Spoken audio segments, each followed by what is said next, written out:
Bonne nouvelle, se succède pour les rhums Saint-Maurice. La première et non des moindres, l'entreprise familiale a réussi à reconquérir le consommateur guyanais.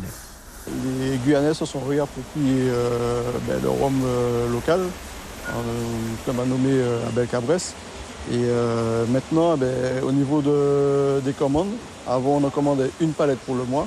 À l'heure actuelle, on en commande 3 minimum pour le mois.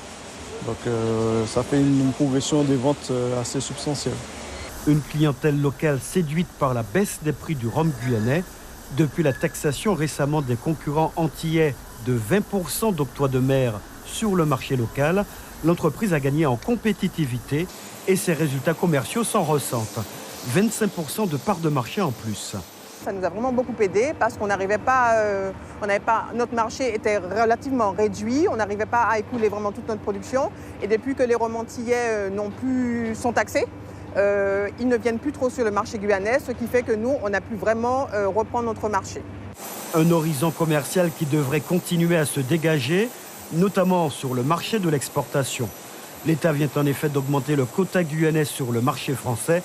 Désormais, la société pourra écouler 1000 hectolitres de rhum au lieu des 500 auparavant. Il y aura une meilleure valorisation de l'entreprise, une meilleure visibilité de l'entreprise dans l'Hexagone. Ce qui fait qu'il y aura beaucoup plus de bouteilles de Belle Cabresse dans les commerces. Notre grossiste n'arrête pas de nous appeler pour nous en demander, mais on ne pouvait pas faire plus. Maintenant, on pourra lui en vendre 2 fois plus maintenant. Les rhums Saint-Maurice vont impliquer les petits planteurs pour réaliser ces objectifs et ainsi augmenter la production d'alcool. Les agriculteurs livrent chaque année 7000 tonnes de cannes. Il en faudra 1000 tonnes de plus.